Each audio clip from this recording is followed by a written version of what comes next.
Welcome back to Jurassic Park Minute. Jurassic Park Minute is the fan podcast that chronicles and overanalyzes the classic 1993 film Jurassic Park minute by minute. I'm Kyle. I'm Brady. And we're here to welcome you back to minute number one. Brady, how are you doing this morning? Doing great, man. Super excited to be finally covering Jurassic Park minute by minute. It's a new day in America. It is, and we're past the opening logo. The opening logos. Logos, yes. So yesterday we chronicled and overanalyzed the classic Universal logos. Two of them. Yeah, two of them. I think one of the versions was actually put on the video release of the movie, but it was the one that was released in 1997 for The Lost World. Mm-hmm. And then we had the original Jurassic Park opening logo, which is so cool. It had the Universal logo, name coming around the side of the planet. Yeah. Yes, you're about to interrupt me. What? That's right.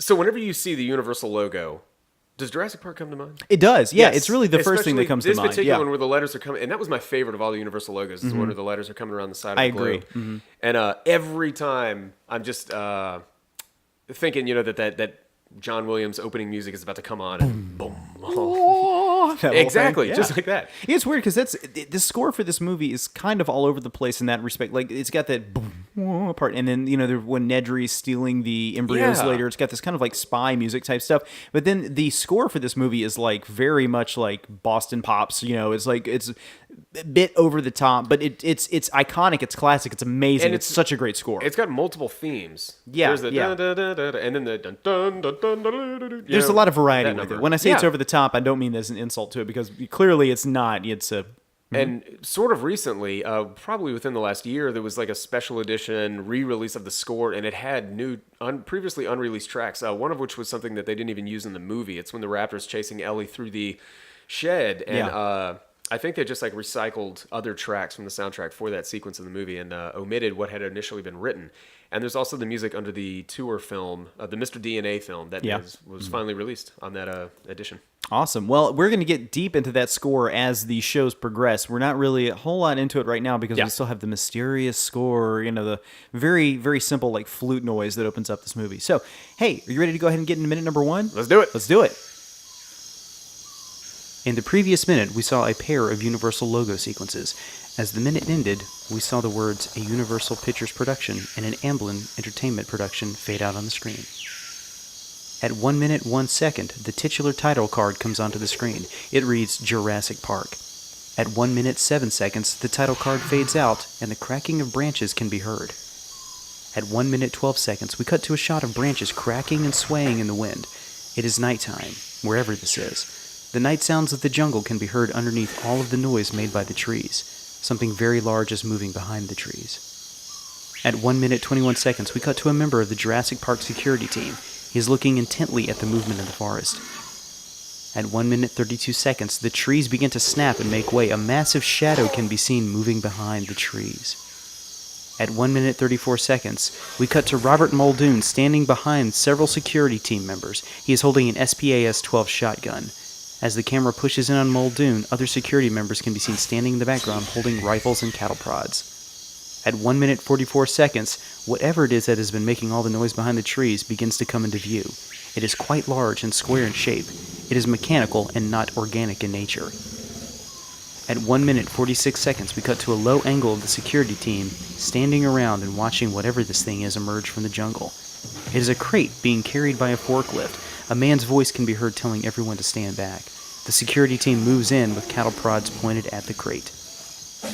At 1 minute 55 seconds, orders are yelled in both Spanish and English as the crate is moved into position by the forklift. And thus ends the first minute of Jurassic Park.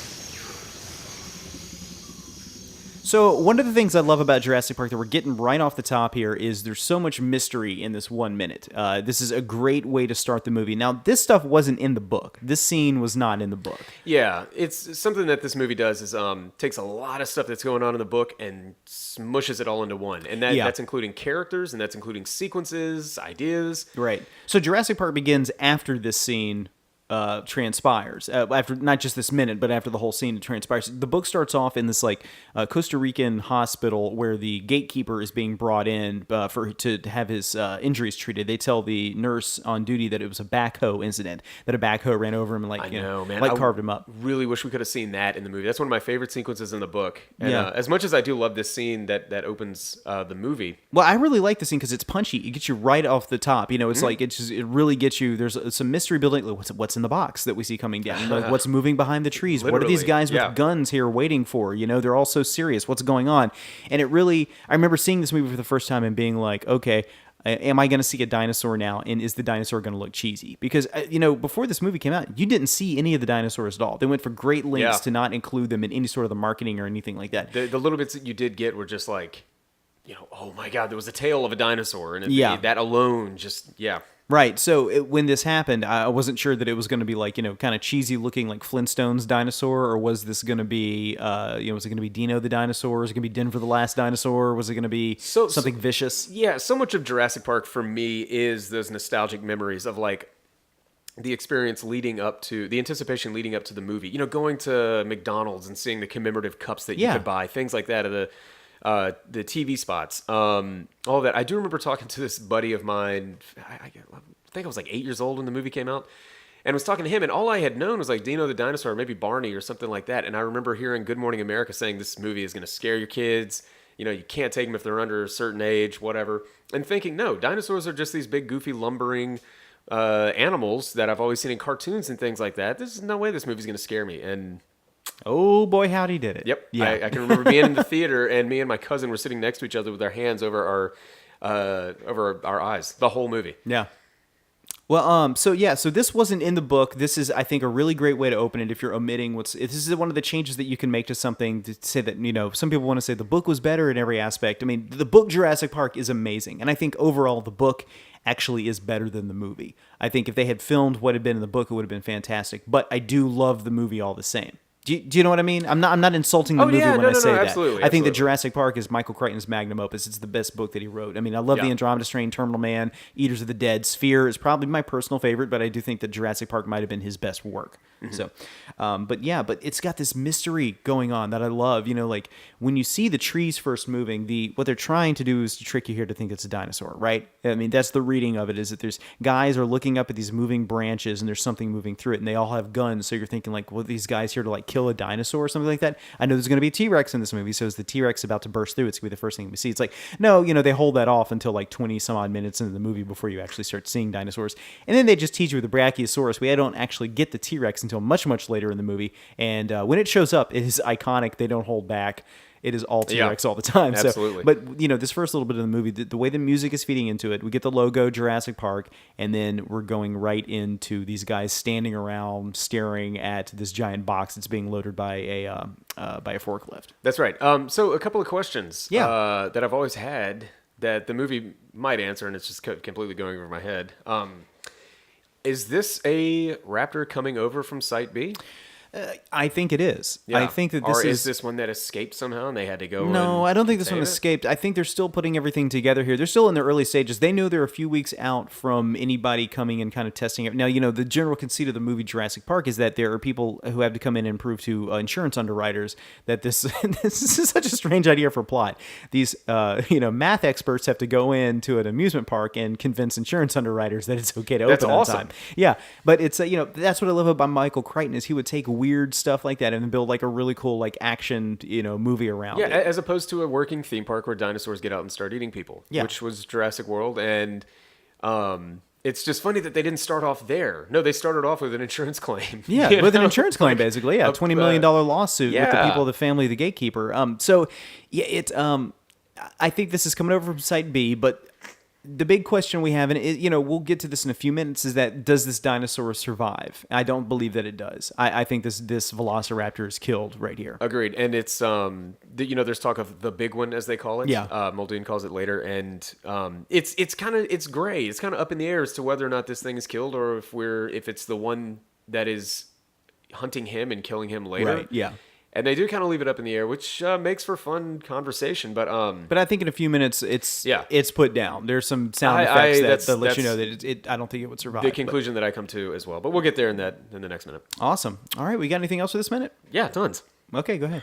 All right, so the the pin that the raptor is in, this box, if Yeah. you will, that's on the forklift. Did you know that was for sale on I eBay do. a few years ago? It was for sale by themeparkconnection.com, Mm-hmm. which is a group in Orlando, Florida that gets different props from movies, from Disney World, from Universal Studios, and then they sell them to the general public. I've actually been there before, and I didn't buy anything while I was there, but there were a lot of movie props from Batman Returns there. The entire graveyard that the Penguin walks around was for sale there.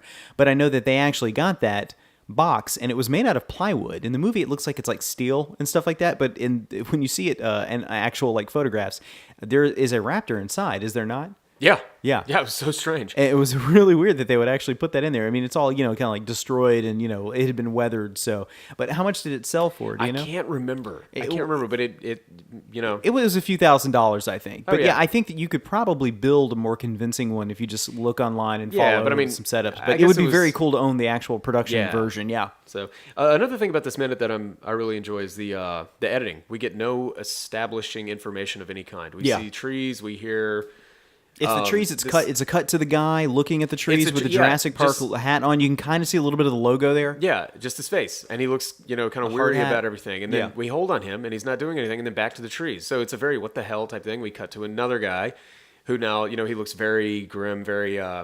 He knows that some shit could possibly be going down very soon. You talking about Muldoon? No, another worker. And then we cut to Muldoon, Bob Peck. Bob Peck, and he's holding an SPAS-12 shotgun too, which is right. an Italian shotgun that's used in a lot of movies because it looks very futuristic. It's pretty badass. Yeah, it is badass. Bob Peck is an English actor and was born in 1945 and unfortunately passed away in 1999. But he was in Jurassic Park and the Young Indiana Jones Chronicles, which is a TV series, lasted for a little while, and the movie The Fairy Tale. He had a Shakespearean background and worked with Ian McKellen in a performance of Macbeth. The great renowned Ian McKellen says that he everything he has learned about acting, he learned from Bob Peck, who plays Muldoon. So that's interesting. Heck of an actor. I know. Did you ever read the comic book adaptation of Jurassic Park? And it came No, out I did not. probably right around the same time as the movie. I don't know what the hell was going on, but Muldoon is not there in this opening scene. There's a guy who looks just like Malcolm. It's so strange. I do remember you remember seeing that? that. Yeah. I've got it And I remember somewhere being around that's really here. weird. Yeah, I remember you pointing that out to And me it's and me like- being like, yeah, I think somebody got the wrong version of the script or the artist was taking too many liberties. I don't know. I guess so. But yeah, that's all I've got for this minute. Awesome. So we're getting into it. The mystery is setting up. What's inside that box? I mean, we all know if you're listening to the podcast, but we'll go into it a little bit more tomorrow when we come back for minute number 2 of Jurassic Park. So Brady, say bye to the nice people. Later. All right, guys. Thank you so much. We'll see you tomorrow. And in the meantime, hold on to your butts. There you go.